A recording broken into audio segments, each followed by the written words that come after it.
Me llamaron viejo avaro, hasta que les recordé quién es el verdadero dueño de la casa. Ahora saben lo que un viejo avaro puede hacer. Escucha mi historia, verás que en la vida la justicia siempre llega a quienes son pacientes y saben proteger lo que les pertenece. Luis tiró mi álbum de bodas a la basura, la tapa de cuero doblándose bajo el peso descuidado de sus manos. La cubierta aterrizó con un golpe sordo seguido del tintineo más agudo de los marcos de fotos. Las sonrisas de mi familia ahora yacían boca abajo contra el metal. Se sacudió las palmas como si acabara de deshacerse de algo sucio. «Deberías olvidar toda esta basura, don José», dijo con voz lenta, deliberada y rebosante de la arrogancia de alguien que cree haber ganado ya. Desde el umbral, Carmen, mi nuera, se apoyaba casualmente contra el marco con una taza de café en la mano, luciendo esa media sonrisa que había empezado a usar cada vez más. «Papá, ¿por qué sigues acaparando ese gran dormitorio principal solo para ti? No recibes visitas. Podríamos convertirlo en una sala de billar. Al menos sería más útil que un espacio lleno de tus cosas viejas». Me quedé allí con las manos apretadas a los lados, el escozor de sus palabras quemando más profundo de lo que quería admitir. Esta era la casa que mi esposa y yo habíamos construido con nuestras propias manos hace más de 40 años. Cada viga, cada teja, cada clavo fue colocado con nuestro sudor y esfuerzo. En aquellos días trabajábamos largas horas, vivíamos frugalmente y ahorrábamos cada peso hasta que pudimos comprar este terreno.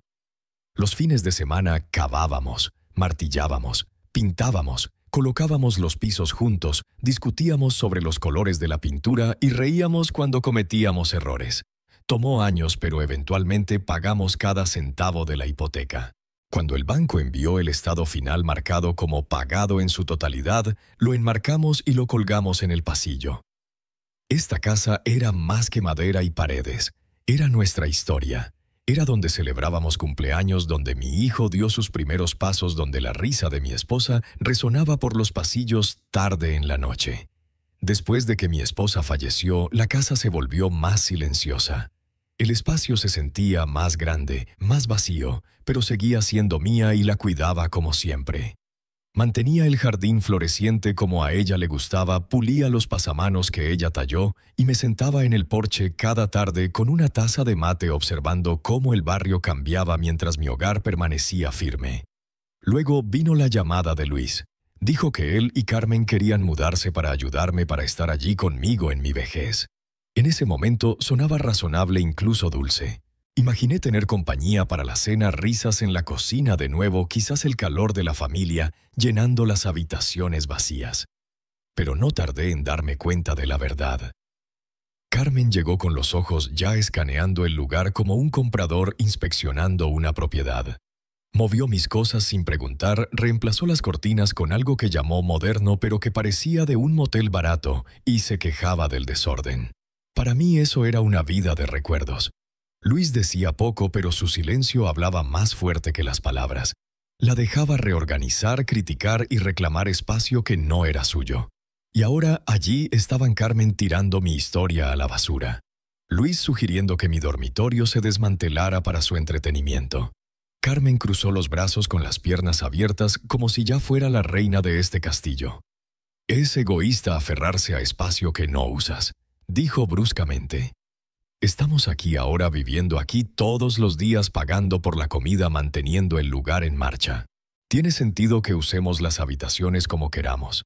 Solté un suspiro lento. Carmen, usan mi tarjeta de crédito para la comida, y esta casa ha funcionado perfectamente durante décadas sin su ayuda. Sus ojos se entrecerraron, pero Luis intervino rápidamente. «Papá, no estamos tratando de pelear. Solo pensamos que estás atascado en el pasado. La casa necesita nueva energía y francamente no la estás usando bien. Estamos apretados en la habitación de invitados mientras tú tienes todo ese espacio para ti solo». ¿Apretados? La habitación de invitados que ocupaban era más grande que la mayoría de los dormitorios principales en esta ciudad. Esto no era sobre espacio, era sobre control. Carmen ladeó la cabeza dejando que una pausa se extendiera antes de dar el golpe final.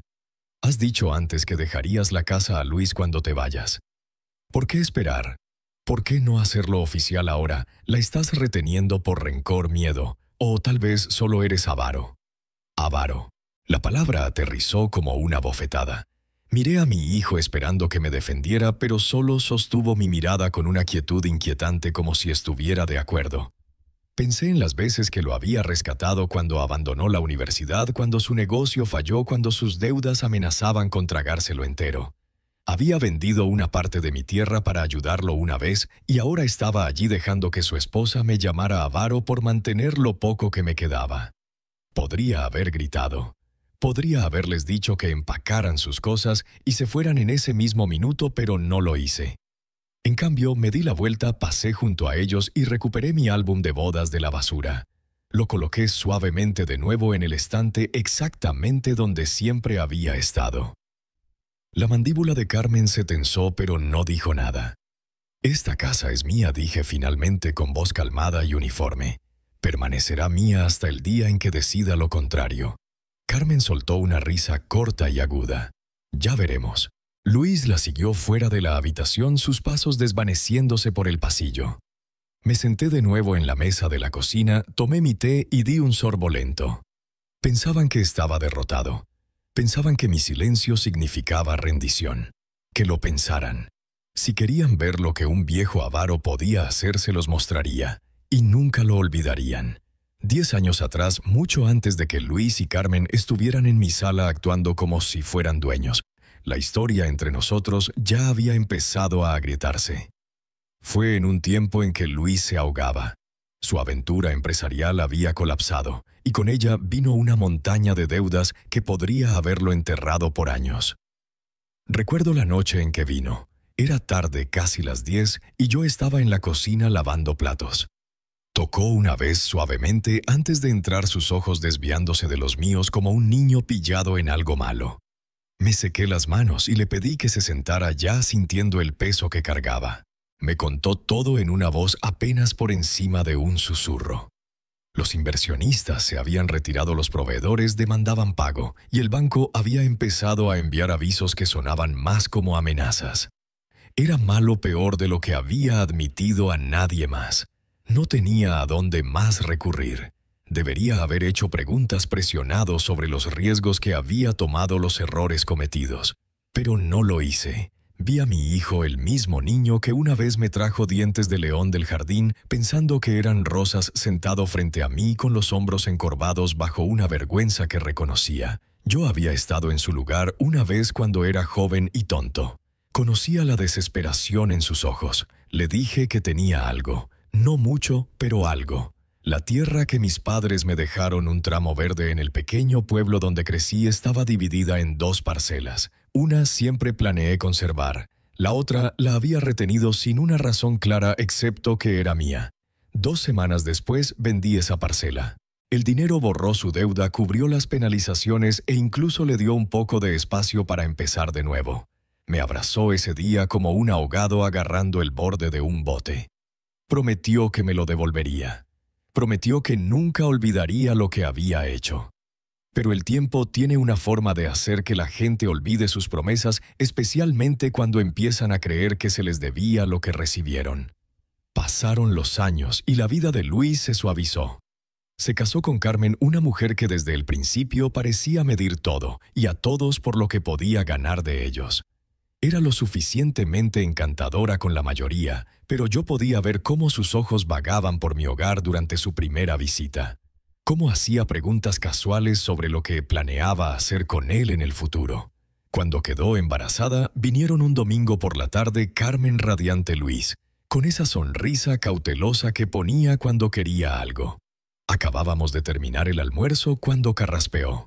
«Papá, hemos estado pensando». Comenzó mirando su plato como si la comida allí fuera de repente fascinante. Nos ayudaría mucho si pudiéramos mudarnos a un lugar más grande antes de que llegue el bebé. Carmen colocó su mano sobre el vientre de esa manera teatral que la gente hace para recordarte una obligación compartida. «El apartamento es demasiado pequeño para una nursery», dijo.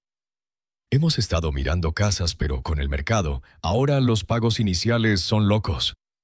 Escuché ya sabiendo a dónde iba esto. Luis me miró y continuó. Recordamos que todavía tienes esa pieza de tierra en Oaxaca. Si la vendes, podrías ayudarnos fácilmente a comprar un lugar. Sería una verdadera bendición, papá. Bajé el tenedor y crucé las manos sobre la mesa. Esa tierra es donde están enterrados mis padres, dije. No es solo tierra para mí, Luis. Es hogar. Es historia. Carmen soltó una risa suave que no era para nada divertida. La historia es bonita, pero no puedes vivir en la historia. Esto se trata del futuro, nuestro futuro y el de tu nieto. Sentí algo retorcerse en mi pecho, el lugar donde la culpa gusta asentarse. Pero también sentí el aguijón de recordar la primera parcela que vendí por Luis. Recordé el alivio en sus ojos ese día y cómo rápidamente ese alivio se convirtió en expectativa. No cometería el mismo error de nuevo. Lo siento, dije con voz firme. La tierra no está en venta. La sonrisa de Carmen desapareció como una luz apagada. Se recostó en su silla con ojos afilados. Así que prefieres mantener un campo con un par de lápidas antes que ayudar a tu propia familia. Luis la miró y luego a mí, y pude ver su decisión en cómo se tensó su mandíbula. No puedo creerlo, dijo. Después de todo lo que has hecho por mí, repetí con voz más baja ahora, pero mucho más pesada. Luis, vendí tierra para evitar que perdieras todo. He abierto mi hogar para ti cuando lo necesitabas.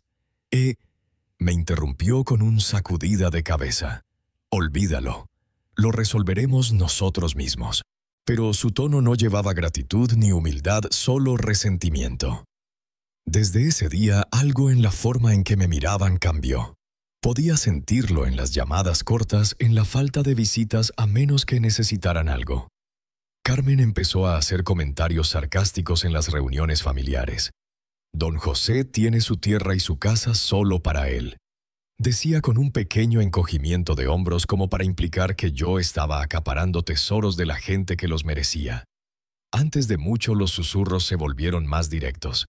Escuché de mi sobrina que Carmen le había dicho que yo era egoísta y me aferraba a las cosas solo para sentirme importante. Luis nunca la corrigió. Si acaso parecía disfrutar la narrativa. Ellos eran la joven pareja luchadora y yo el viejo rico terco sentado sobre activos que me negaba a compartir.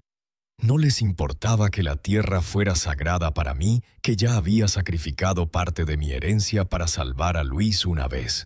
En sus ojos mi rechazo esta vez borraba toda bondad que jamás les había dado. Empezaron a tratarme no como un padre o suegro, sino como un obstáculo, y los obstáculos en su mundo eran cosas para remover. Mirando atrás ahora puedo ver que ese fue el punto de inflexión. Ese fue cuando la idea de mi casa, mi tierra, el trabajo de mi vida siendo suyos dejó de ser un sueño y empezó a ser un plan. Dejaron de pedir y empezaron a conspirar. No sabía exactamente cuándo harían su movimiento, solo sabía que lo harían. Y cuando lo hicieran recordaría cada desaire, cada susurro, cada vez que me llamaron viejo egoísta a quien quisiera escuchar. Porque la verdad es que me enseñaron algo en esos años. Me enseñaron que la generosidad, cuando se da a las personas equivocadas, se convierte en una invitación a la avaricia. Y la avaricia, como estaban a punto de aprender, es algo peligroso de provocar en alguien como yo. El día en que finalmente me empujaron al límite comenzó tranquilo. El tipo de mañana en Ciudad de México, donde el aire es cálido pero quieto y el zumbido de las cigarras parece haber estado allí para siempre. Salí de la casa después del desayuno para comprar unos comestibles, solo pan, leche y el té que me gusta que la tienda de la esquina guarda detrás del mostrador porque casi nadie lo bebe ya. Estuve fuera no más de una hora. Cuando regresé, lo primero que noté fue el silencio. El tipo de silencio que se siente mal como si la casa misma estuviera conteniendo el aliento. Caminé por el pasillo hacia mi dormitorio con la bolsa de comestibles en la mano y me detuve.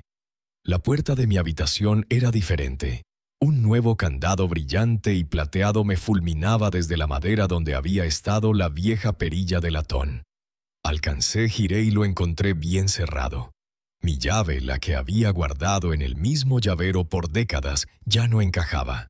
Antes de que pudiera golpear, escuché voces desde el final del pasillo. La voz de Carmen cortante y rápida.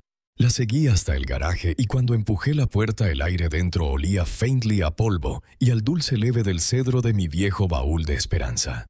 Y allí esparcida por el piso de concreto estaba mi vida. Mi cómoda empujada contra la pared junto a la cortadora de césped. Mi mesita de noche con los cajones abiertos. Mi ropa aún en perchas apilada en montones irregulares. Incluso la colcha que mi madre había cosido para mí cuando me casé estaba draped descuidadamente sobre una pila de cajas de cartón. Era como si toda mi existencia hubiera sido desarraigada y arrojada al almacenamiento. Carmen estaba en medio de todo. Teléfono en una mano, la otra en la cadera. No levantó la vista cuando dijo: «Los invitados duermen en el garaje. Los invitados que no pagan renta deberían irse del todo». Bajé la bolsa de comestibles lentamente, las asas de plástico mordiendo mis dedos. «Carmen», dije manteniendo la voz uniforme. «Esta es mi casa. Esa era mi habitación». Levantó la vista entonces encontrando mi mirada sin un parpadeo de duda. «Ya no. Dijiste que podíamos vivir aquí, así que estamos haciendo algunos cambios». «No usas esa gran habitación», dijo Carmen con un encogimiento de hombros. «Déjame repetirlo una vez más.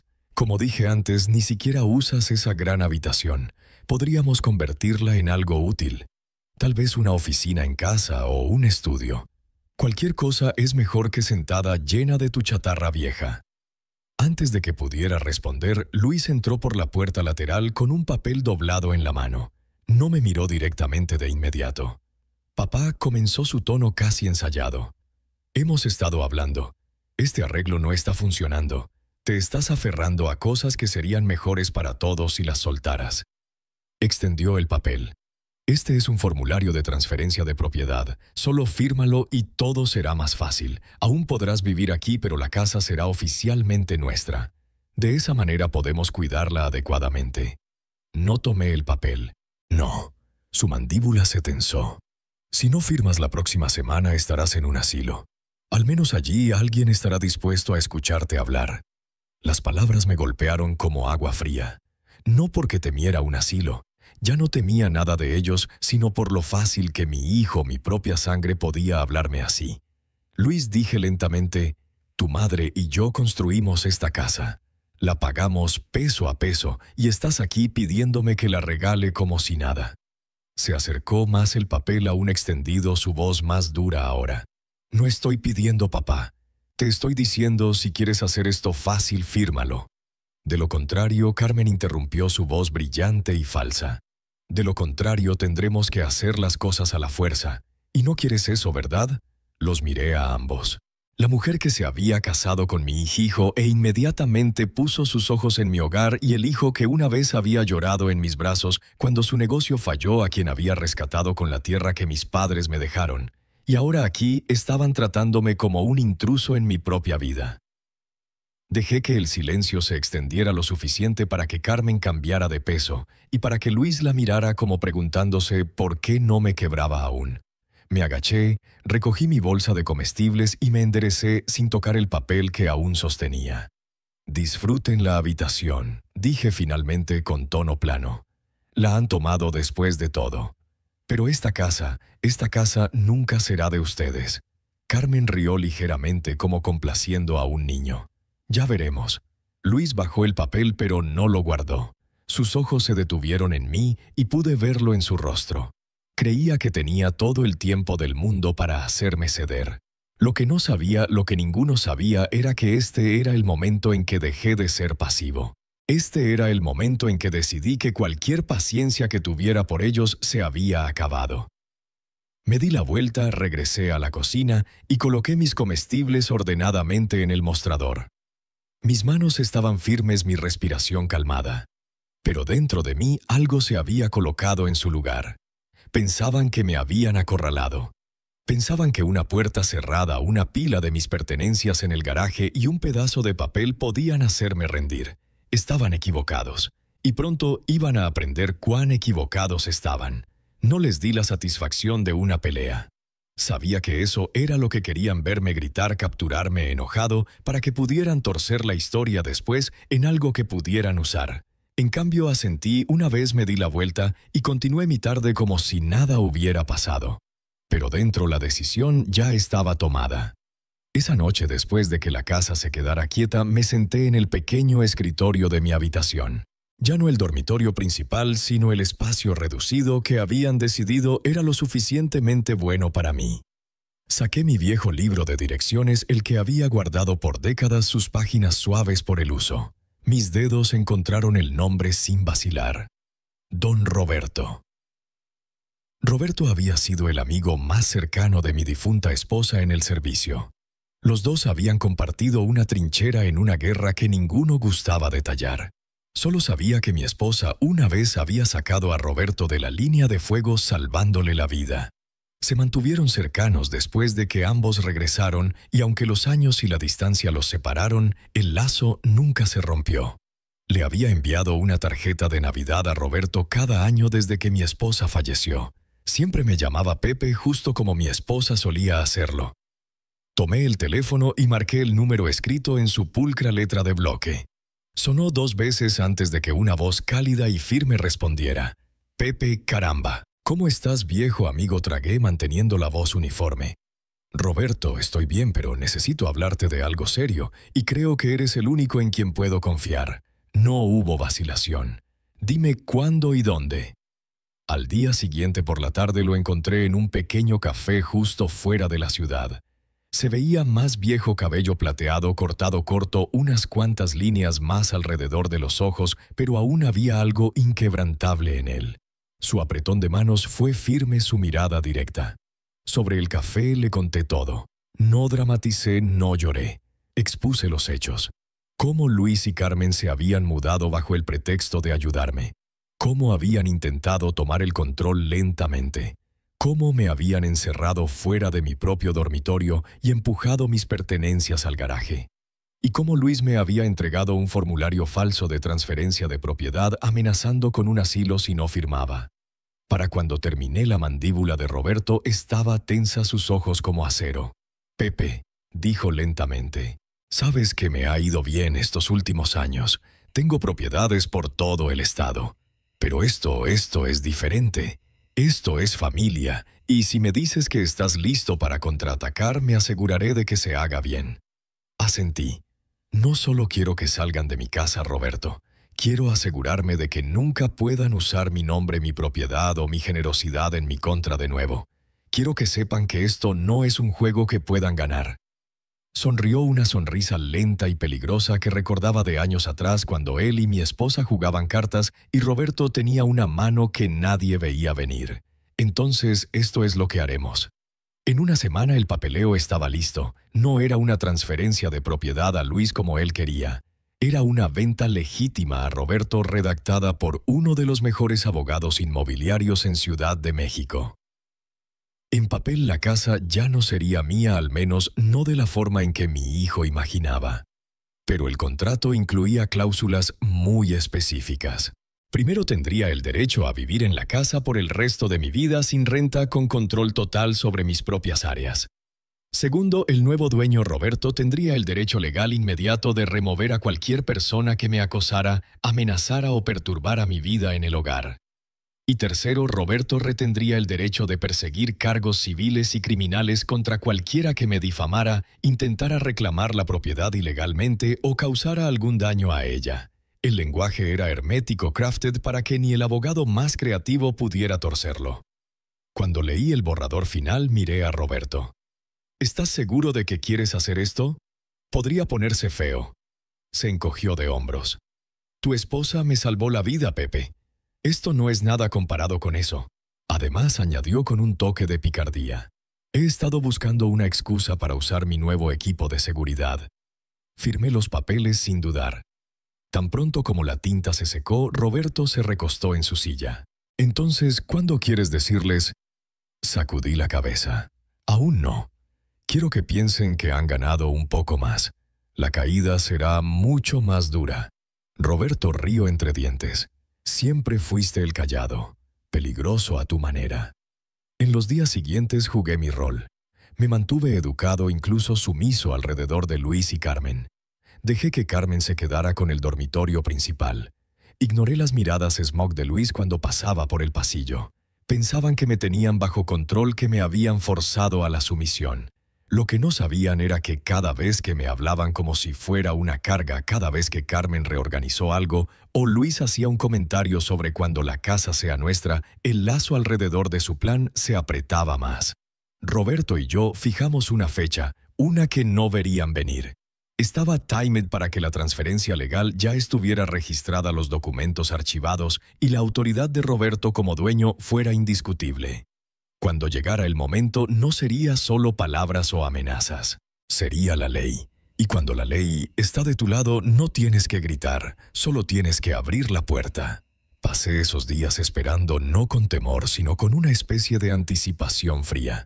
Por años había sido yo el que daba. Tierra, dinero, refugios, segundas oportunidades. Ahora iba a recuperar algo no por malicia, sino por justicia. Habían tomado mi bondad por debilidad. Estaban a punto de aprender la diferencia. El día de la transferencia fue cálido, el tipo de tarde mexicana donde la luz del sol se siente más pesada de lo que debería. Había pasado la mañana en la cocina mirando el reloj, esperando el momento en que la justicia finalmente llegaría. Exactamente a las 2:00 el sonido de neumáticos sobre grava anunció la llegada de Roberto. Cuando salí al porche, allí estaba vestido con su uniforme militar formal, las medallas en su pecho capturando el sol. Detrás de él, 2 cruceros policiales ronroneaban sus motores zumbando. Roberto siempre había sido un hombre de presencia, pero hoy era la encarnación de la autoridad. Luis y Carmen se quedaron congelados en el césped delantero, sus rostros pálidos mientras Roberto caminaba hacia ellos sosteniendo un grueso sobre de documentos legales. Los 2 oficiales lo flanqueaban, sus expresiones ilegibles. Roberto se detuvo frente a Luis, su voz calmada pero resuelta. Tienen 48 horas para desalojar esta propiedad por orden judicial. Don José se queda aquí por tanto tiempo como desee. Esta ya no es su casa. Estos oficiales están aquí en espera civil para prevenir una violación de la paz mientras remueven sus pertenencias. Carmen bufó, pero sus ojos traicionaban su pánico. No puedes simplemente... Roberto no alzó la voz, pero el peso en sus palabras la silenció. Puedo, y tengo los papeles para probarlo. Esta propiedad ahora está bajo mi propiedad con una cláusula de residencia vitalicia para don José. Cualquier acoso, intrusión o amenazas será recibido con acción legal inmediata. Y dado su historial, quizás quieran pisar con cuidado. Los vecinos habían empezado a reunirse atraídos por la vista de los cruceros y el uniforme de Roberto. Los susurros se movían por la multitud como viento en la hierba. La mandíbula de Luis se tensó al darse cuenta de que todos los ojos estaban en él. No tenían opción. Luis y Carmen empezaron a llevar sus pertenencias al auto, cajas, maletas, incluso un gran televisor que insistían era suyo a pesar de que yo sabía perfectamente que no lo era. Con cada viaje de la casa al auto, su humillación crecía. Carmen se negaba a mirarme a los ojos. Luis evitaba mirar a nadie en absoluto. Cuando la última caja fue cargada, subieron al auto. Antes de que salieran de la acera, un oficial emitió una advertencia formal de intrusión. Si regresaban a la propiedad o me acosaban de nuevo, podrían ser arrestados en el acto. El motor tosió al encenderse y se alejaron por la calle. Exhalé pensando, quizás, solo quizás, esa era la última vez que los veía. No se fueron lejos. Solo días después, María, mi vecina al final de la calle, me dijo que los había visto mudándose a un complejo de apartamentos deteriorado solo a 4 cuadras. Mantuvieron la cabeza baja evitando a la policía cuando era posible porque estaban esquivando una sentencia suspendida de un caso de fraude en otro estado.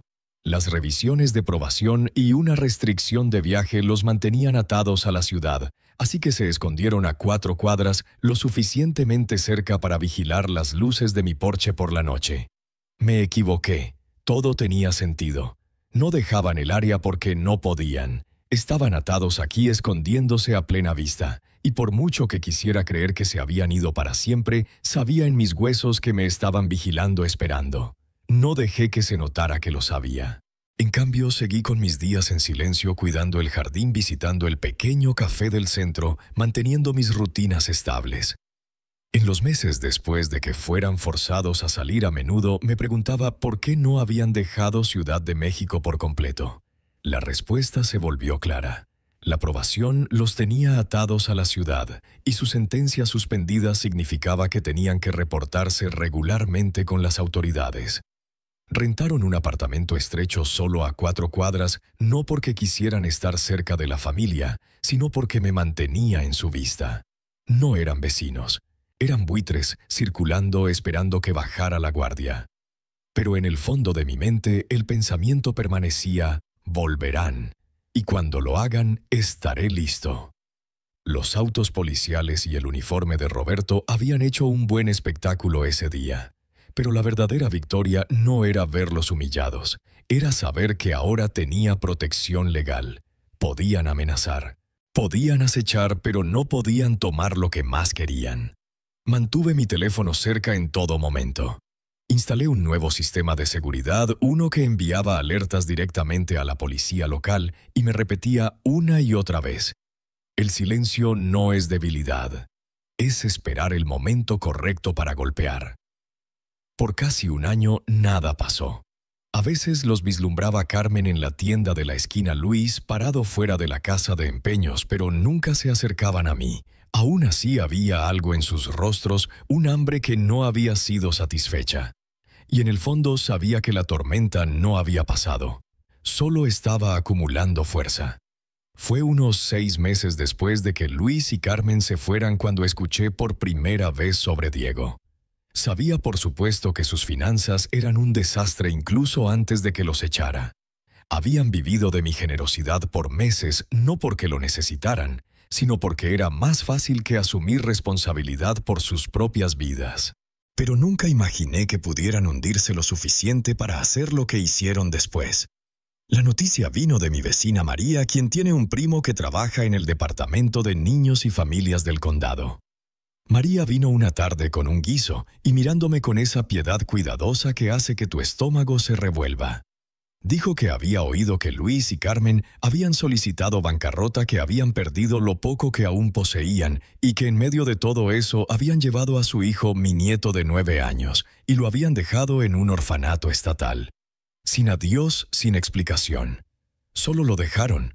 Pregunté con voz plana porque no sabía qué más hacer con la ira subiendo en mi pecho. María asintió sus ojos buscándome. Don José, lo siento. Pensé que deberías oírlo de mí antes que de alguien más. Esa noche apenas dormí. Seguía imaginando a Diego como lo recordaba. Brazos delgados, cabello castaño, siempre cayendo en sus ojos, la forma en que solía sentarse en silencio en la mesa de la cocina cuando aún vivían aquí, como si tuviera miedo de hablar. Nunca había sido un niño ruidoso. Carmen lo llamaba difícil. Luis decía que era demasiado sensible, pero yo había visto algo más en él. Una vigilancia, una especie de inteligencia tranquila que lo hacía parecer mayor de su edad. Y ahora lo habían dejado atrás como si no fuera nada. A la mañana siguiente llamé a la oficina del condado. La mujer que respondió escuchó atentamente mientras explicaba quién era. Había formularios que llenar, verificaciones de antecedentes, una inspección del hogar, más burocracia de que la que habría pensado posible, pero no dudé ni un segundo. Cada paso que tomé fue impulsado por el mismo pensamiento. Diego no pasaría otra noche pensando que nadie en el mundo lo quería. En 3 semanas, el DCF aprobó una colocación de parentesco y me concedieron la custodia temporal. El papeleo de adopción seguiría a su debido tiempo. Conduje al orfanato yo mismo. El edificio era una vieja estructura de ladrillo que olía faintly a desinfectante y algo más pesado, quizás soledad. La mujer en el escritorio me llevó a una pequeña habitación donde Diego estaba sentado en una mesa con un libro de bolsillo desgastado. Cuando levantó la vista y me vio su rostro, no cambió mucho. Ni sonrisa ni fruncimiento, solo una especie de quietud guardada. «Hola, Diego», dije suavemente. Asintió una vez mirando de nuevo a su libro. «Hola». Quería abrazarlo, decirle que todo sería diferente ahora, pero sabía que no debía apresurarme. En cambio, me senté frente a él. «Elo, estoy aquí para llevarte a casa», dije. «Mi casa. Tendrás tu propia habitación, tu propia cama. Nadie te dirá jamás que no perteneces allí. Sus ojos se levantaron solo un poco. ¿Por qué? La pregunta era tan pequeña, pero rompió algo dentro de mí. Me incliné hacia adelante. Porque eres mi nieto. Porque te quiero y porque mereces mejor que lo que te han dado. El viaje de regreso fue silencioso. Miró por la ventana la mayor parte del camino con las manos cruzadas en el regazo. No forcé la conversación. Recordaba cómo mi esposa solía decir que la confianza es como plantar una semilla. No puedes forzarla a crecer tirando de ella. En casa le mostré su habitación. También presenté una orden de restricción simple listando a Diego y a mí como partes protegidas y actualicé el sistema de seguridad para notificar directamente a la comisaría. No era grande, pero la había pintado en un tono cálido de azul y había montado un escritorio de madera resistente que encontré en una tienda de segunda mano. En la mesita de noche había una pequeña lámpara en forma de faro. Es para cuando vengan las tormentas, le dije, para que siempre tengas una luz que seguir. Las primeras semanas fueron cautelosas. Diego era educado pero distante. Comía lo que preparaba, pero nunca pedía segundos. Hacía su tarea, pero no me la traía a menos que preguntara. Por las noches a veces lo oía moverse en su habitación paseando en silencio como si no pudiera asentarse. Así que empecé con historias. No lecciones, no preguntas, historias.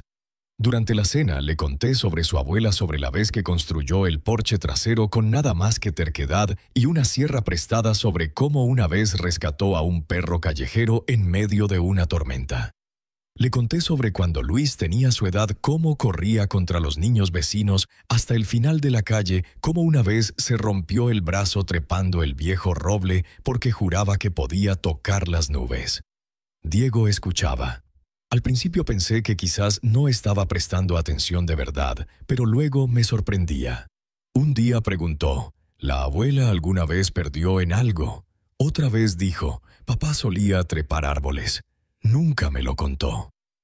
Poco a poco la pared entre nosotros empezó a desmoronarse. Un sábado lo encontré en el jardín arrodillado en la tierra sacando malezas con cuidado como le había mostrado la semana anterior.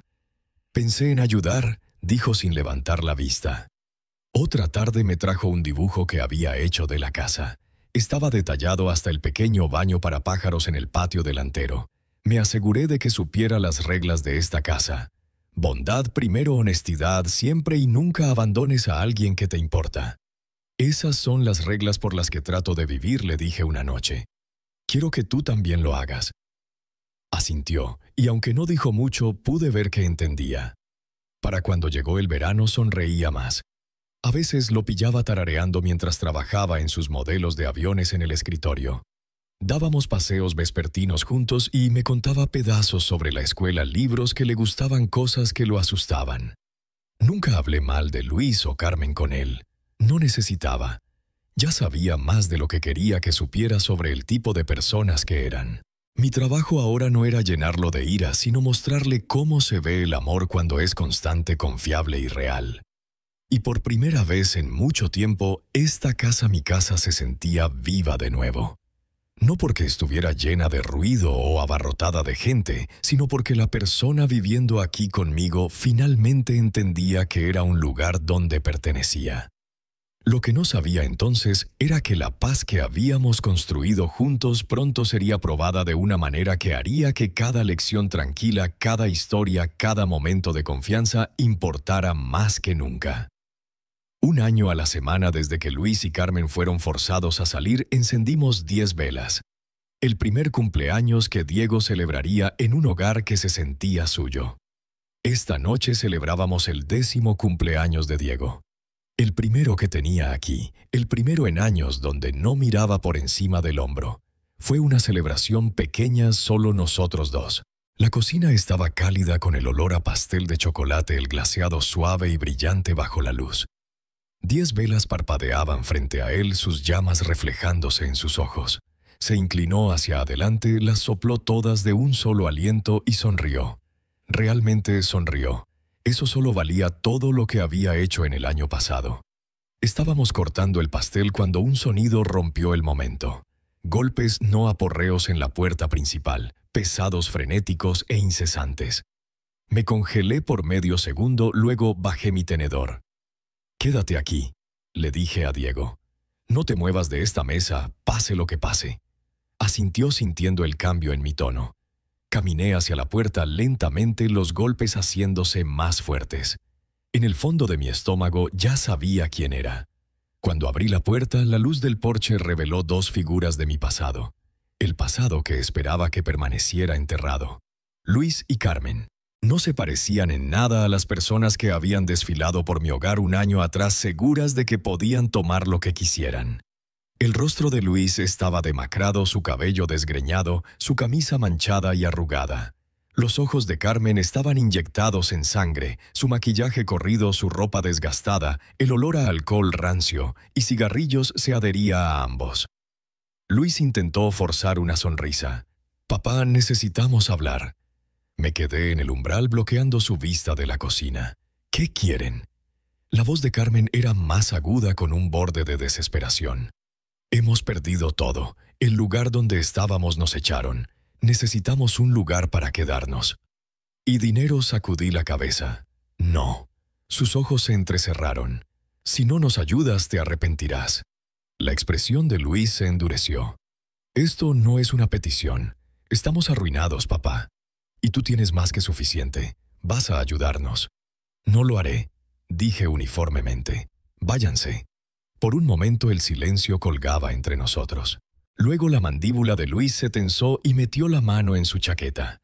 El chasquido metálico de una navaja plegable encajando en su lugar cortó la noche. «Vas a darme el dinero», dijo con voz baja y peligrosa, «o vas a morir aquí mismo en tu porche». Carmen se acercó más, sus manos temblando. «No lo hagas más difícil de lo necesario, don José». No retrocedí, pero mantuve mi cuerpo angulado para que no pudieran ver detrás de mí. ¿Piensan que amenazarme les dará lo que quieren? Así no termina esto. Luis dio un paso adelante. «No me voy sin él». Fue entonces cuando lo oí. El leve crujido del piso de la cocina detrás de mí. Diego. Pero no entró en vista. En cambio capté los suaves y deliberados pitidos de números siendo marcados. «Mis padres están amenazando con matar a mi abuelo». Lo oí decir en el teléfono, su voz firme. «Por favor, envíen oficiales de inmediato». Los ojos de Carmen se dirigieron al sonido, la realización llegando demasiado tarde. En la distancia, las sirenas comenzaron a aullar, creciendo más fuertes con cada segundo. El agarre de Luis en la navaja se apretó. «¿Llamaste a la policía?». Me permití la más pequeña de las sonrisas. No, Diego lo hizo. Por primera vez vi algo cambiar en los ojos de Luis. No solo ira, sino un destello de vergüenza. Su propio hijo había elegido protegerme a la persona que había intentado destruir. El aire de la noche se partió con el crujido de botas sobre grava y las voces cortantes de los oficiales dando órdenes. Linternas cortaron el porche, arrojando a Luis y Carmen en un relieve crudo. Los oficiales no perdieron tiempo. Uno se movió para bloquear el camino de Luis. El otro se acercó a Carmen. Las esposas metálicas chasquearon, cerradas, frías y finales. «Suelta el cuchillo», ladró uno. Luis se congeló por un latido, luego dejó caer la hoja al porche con un ruido sordo. Los oficiales se movieron rápido, esposándolos antes de que pudieran decir otra palabra. Mientras eran llevados hacia los cruceros, Luis giró la cabeza hacia Diego, su voz cruda. «Pequeño ingrato. Has destruido a tu propio padre y madre. Pagarás por esto». Diego dio un paso adelante, su pequeño marco firme bajo la luz del porche. «No soy de sangre fría como ustedes», dijo claramente. «Solo han recibido lo que merecen. Intentaron destruir a su propia madre. Ustedes son los ingratos». Luis dejó de hablar, la lucha desaparecida de su rostro. Carmen abrió la boca para suplicar, pero no salieron palabras. Las puertas de los cruceros se cerraron de golpe y los autos se alejaron, dejando solo el eco de las sirenas desvaneciéndose en la noche. Diego vino a pararse a mi lado, su mano deslizándose en la mía. «Entiendo todo lo que han hecho», dijo en voz baja. «Y estoy agradecido contigo. Estudiaré duro y te pagaré algún día. Por favor, cree en mí». Apreté su mano, el cálido resplandor de la cocina derramándose detrás de nosotros. Lo hago, Diego. Siempre lo haré. Entramos de nuevo dejando la noche oscura afuera donde pertenecía. Y esa es la verdad. Algunas personas te dirán que la familia lo es todo, pero la verdad es que la familia solo lo es todo si actúa como familia. Me llamaron viejo avaro. Intentaron tomar mi casa, mi dignidad e incluso mi vida. Pero todo lo que realmente hicieron fue darme una razón para luchar más fuerte por la única familia que me queda. Si alguna vez has sido subestimado, si alguna vez has sido empujado a un lado, quiero que recuerdes esto. La venganza no tiene que ser ruidosa. A veces el tipo callado es el que nunca olvidan. Y el mensaje que quiero transmitir, en nuestra cultura donde la familia es central como el Día de los Muertos, nos recuerda honrar a los seres queridos. La avaricia puede destruir los lazos más sagrados. Pero la justicia, la paciencia y la lealtad verdadera siempre triunfarán, enseñándonos que el valor real está en proteger el legado y a aquellos que lo merecen.